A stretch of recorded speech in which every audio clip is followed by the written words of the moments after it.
Reforming Heart, hari ke-48. Renungan ini diambil dari website pemuda.stemi.id. Tema renungan hari ini adalah kematian Ishiboset. Mari kita membaca Alkitab dari 2 Samuel 4 ayat 1 sampai ke-12. Demikian bunyi firman Tuhan. Ishiboset dibunuh. Ketika didengar anak Saul bahwa Abner sudah mati di Hebron, maka hilanglah keberaniannya dan terkejutlah seluruh orang Israel. Anak Saul mempunyai 2 orang sebagai kepala gerombolan, yang satu bernama Baana dan yang kedua bernama Rekhab. Keduanya anak Rimon, orang Benyamin, dari Beerot, sebab Beerot pun terhitung daerah Benyamin. Orang Beerot sudah melarikan diri ke Gitaim dan menjadi pendatang di sana sampai sekarang. Yonatan anak Saul mempunyai seorang anak laki-laki yang cacat kakinya. Ia berumur 5 tahun ketika datang kabar tentang Saul dan Yonatan dari Israel. Inang pengasuhnya mengangkat dia pada waktu itu, lalu lari, tetapi karena terburu-buru larinya, anak itu jatuh dan menjadi timpang. Ia bernama Mephiboset. Anak-anak Rimon, orang Beerot itu, yakni Rekhab dan Baana, pergi, lalu sampai pada waktu hari panas terik ke rumah Ishiboset, ketika ia sedang berbaring siang hari. Kebetulan penjaga pintu rumah itu mengantuk dan tertidur, ketika sedang membersihkan gandum. Demikianlah Rekhab dan Baana menyusup ke dalam. Mereka masuk ke dalam rumah itu, ketika Ishiboset sedang berbaring di atas tempat tidurnya di dalam kamar tidurnya, membunuh dia, lalu memenggal kepalanya. Mereka membawa kepalanya itu, lalu berjalan semalam-malaman melalui jalan dari Araba Yordan. Kepala Ishiboset itu dibawa mereka kepada Daud di Hebron, dan mereka berkata kepada raja, "Inilah kepala Ishiboset, anak Saul musuhmu itu, yang ingin mencabut nyawamu. Tuhan pada hari ini telah membiarkan tuanku raja mengadakan pembalasan atas Saul dan atas keturunannya." Tetapi Daud menjawab Rekhab dan Baana saudaranya, anak-anak Rimon, orang Beerot itu, katanya kepada mereka, "Demi Tuhan yang hidup, yang telah membebaskan nyawaku dari segala kesesakan. Ketika ada orang yang membawa kabar kepadaku demikian, Saul sudah mati, dan memandang dirinya sebagai orang yang menyampaikan kabar baik, maka aku menangkap dan membunuh dia di Siklak. Dan dengan demikian aku memberikan kepadanya upah kabarnya. Terlebih lagi sekarang, setelah orang-orang fasik membunuh seorang yang benar di rumahnya di atas tempat tidurnya, tidakkah aku menuntut darahnya daripada kamu dan melenyapkan kamu dari muka bumi?" Sesudah itu Daud memberi perintah kepada anak buahnya untuk membunuh mereka. Tangan dan kaki mereka dipotong. Kemudian mayat mereka digantung di tepi telaga di Hebron. Tetapi kepala Ishiboset diambil dan dikuburkan di dalam kubur Abner di Hebron. Mari kita merenungkan bagian firman Tuhan ini. Seperti yang telah dinubuatkan Allah, Dia akan memindahkan tahta Israel dari Saul kepada Daud. Tidak ada keturunan Saul yang berhak menduduki tahta Israel. Tetapi sekarang kita melihat bahwa Ishiboset naik tahta dan Daud hanya menjadi raja atas Yehuda. Apakah ini benar? Tidak sama sekali. Tetapi Daud tidak pernah berusaha menjadi besar. Dia bergiat bagi nama Tuhan, tetapi tidak untuk namanya sendiri. Jika dia hanya diizinkan melayani Tuhan sebagai orang buangan, dia akan rela melakukan itu. Di dalam pembuangan dan di dalam pelarian, dia tetap melaksanakan tugas melakukan perang Allah bagi pembebasan Israel. Jika Tuhan hanya memberikan Yehuda sebagai daerah kekuasaannya, tentu dia dengan senang hati menerimanya. Itulah sebabnya Ishiboset tidak pernah mendapatkan serangan apapun dari Daud. Pada waktunya, Tuhan akan memindahkan kerajaan kepada Daud. Tetapi dalam bacaan kita hari ini, dikisahkan bahwa ada orang-orang yang ingin mencari nama dengan membunuh Ishiboset, yaitu Rekhab dan Baana. Mereka berani melakukan itu karena melihat bahwa wibawa Raja Israel itu sudah hancur dan kematiannya tidak akan diratapi siapapun.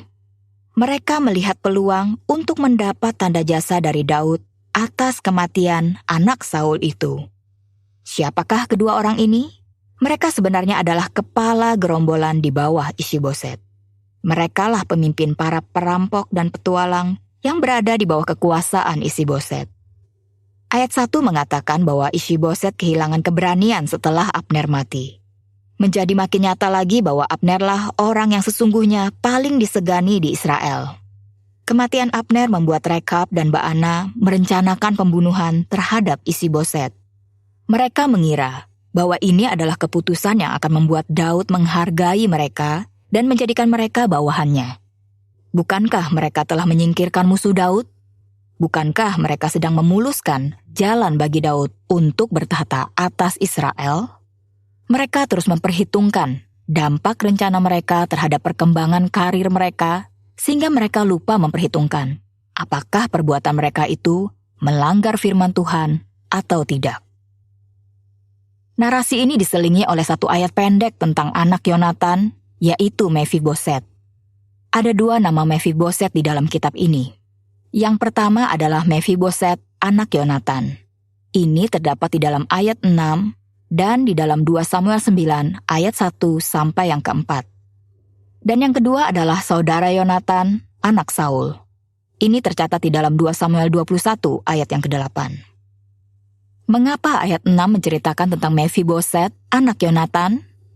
Ayat 6 ingin menyatakan bahwa masih ada keturunan Saul yang akan dipelihara oleh Daud. Keturunan Saul yang tidak memberontak kepada keluarga Daud. Ayat 6 ini menjadi pendahuluan untuk 2 Samuel pasal yang ke-9. Setelah dengan singkat mengisahkan tentang peristiwa timpangnya Mefiboset dan pelariannya pada waktu dia berumur 5 tahun, maka ayat 7 kembali kepada pembahasan yang utama, yaitu rencana pembunuhan Ishiboset.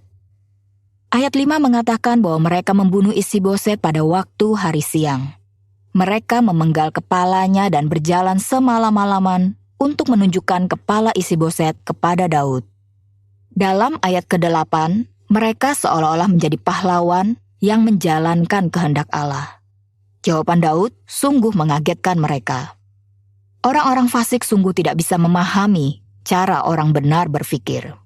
Tetapi orang-orang benar menjadi jijik dan muak terhadap cara berpikir orang fasik. Daud memerintahkan agar kedua orang itu dihukum mati karena mereka telah melakukan pembunuhan. Jika pembunuh Saul dihukum mati karena membunuh orang yang diurapi Tuhan, maka Rekab dan Baana dihukum mati karena mereka melakukan pelanggaran berat, yaitu membunuh orang yang tidak bersalah kepada mereka.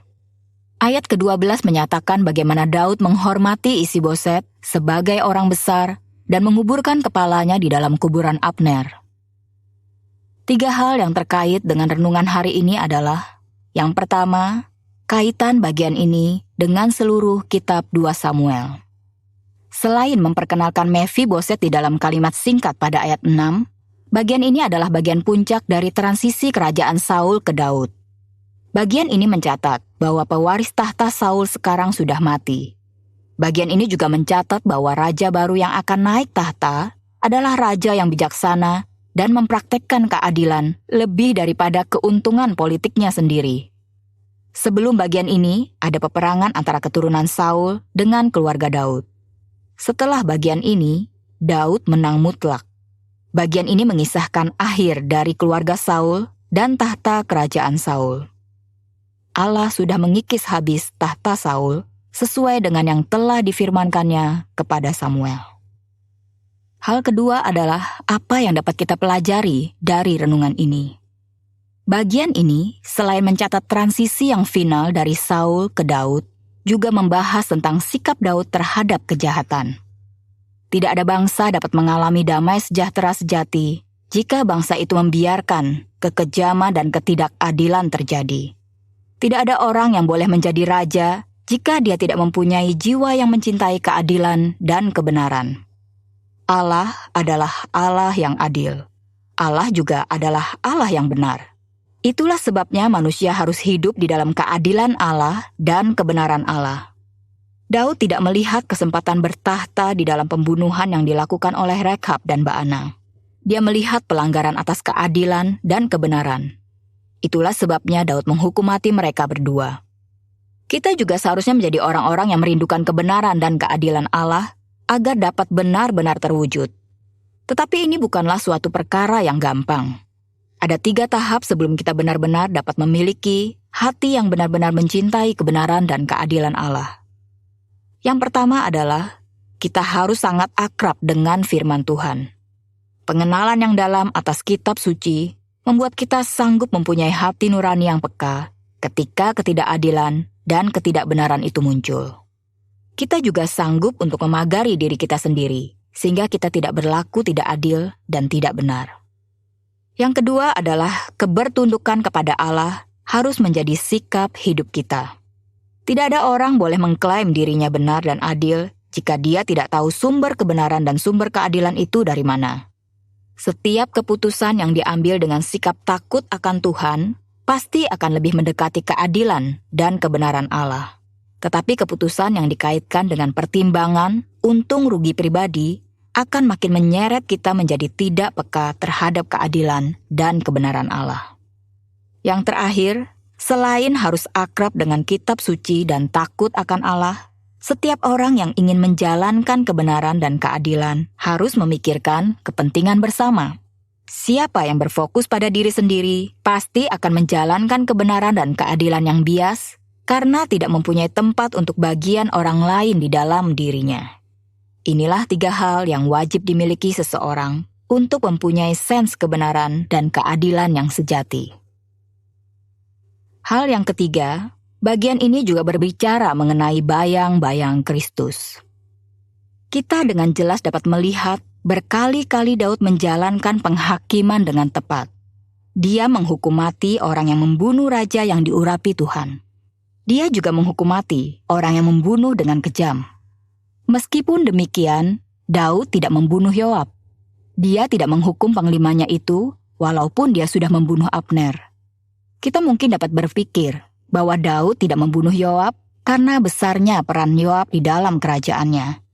Tanpa Yoab akan sulit untuk mempertahankan kerajaan, apalagi memperbesar daerah kekuasaan. Tetapi ini bukan cara berpikir Daud. Dia tidak ingin menggunakan tangannya untuk menghukum orang-orang yang sudah dipakai Tuhan bagi kerajaan Israel. Namun demikian, tangannya dengan cepat menghukum orang-orang yang kejahatannya mengancam keutuhan kerajaan Israel. Inilah gambaran yang diberikan Daud mengenai Sang Mesias.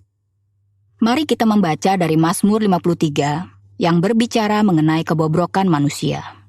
Demikian bunyi firman Tuhan. Untuk pemimpin biduan, menurut lagu Mahalat, nyanyian pengajaran Daud. Orang bebal berkata dalam hatinya, tidak ada Allah, busuk dan jijik kecurangan mereka, tidak ada yang berbuat baik. Allah memandang ke bawah dari sorga kepada anak-anak manusia, untuk melihat apakah ada yang berakal budi dan yang mencari Allah. Mereka semua telah menyimpang, sekaliannya telah bejat, tidak ada yang berbuat baik. Seorang pun tidak. Tidak sadarkah orang-orang yang melakukan kejahatan, yang memakan habis umatku seperti memakan roti, dan yang tidak berseru kepada Allah? Di sanalah mereka ditimpa kekejutan yang besar, padahal tidak ada yang mengejutkan, sebab Allah menghamburkan tulang-tulang para pengepungmu. Mereka akan dipermalukan, sebab Allah telah menolak mereka. Ya, datanglah kiranya dari Sion keselamatan bagi Israel. Apabila Allah memulihkan keadaan umatnya, maka Yakub akan bersorak-sorak, Israel akan bersukacita. Mari kita juga membaca dari Wahyu 6, ayat ke-9 sampai yang ke-12. Demikian bunyi firman Tuhan. Dan ketika anak domba itu membuka meterai yang kelima, aku melihat di bawah mezbah jiwa-jiwa mereka yang telah dibunuh oleh karena firman Allah dan oleh karena kesaksian yang mereka miliki. Dan mereka berseru dengan suara nyaring katanya, berapa lama lagikah ya penguasa yang kudus dan benar? Engkau tidak menghakimi dan tidak membalaskan darah kami kepada mereka yang diam di bumi? Dan kepada mereka masing-masing diberikan sehelai jubah putih dan kepada mereka dikatakan bahwa mereka harus beristirahat sedikit waktu lagi hingga genap jumlah kawan-kawan pelayan dan saudara-saudara mereka yang akan dibunuh sama seperti mereka. Maka aku melihat, ketika anak domba itu membuka meterai yang keenam, sesungguhnya terjadilah gempa bumi yang dahsyat, dan matahari menjadi hitam bagaikan karung rambut dan bulan menjadi merah seluruhnya bagaikan darah.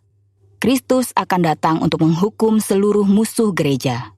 Dialah yang akan membebaskan orang benar dari tindakan orang fasik, tetapi terutama adalah orang-orang yang secara kejam menindas, menganiaya, dan membunuh umatnya yang dikasihinya.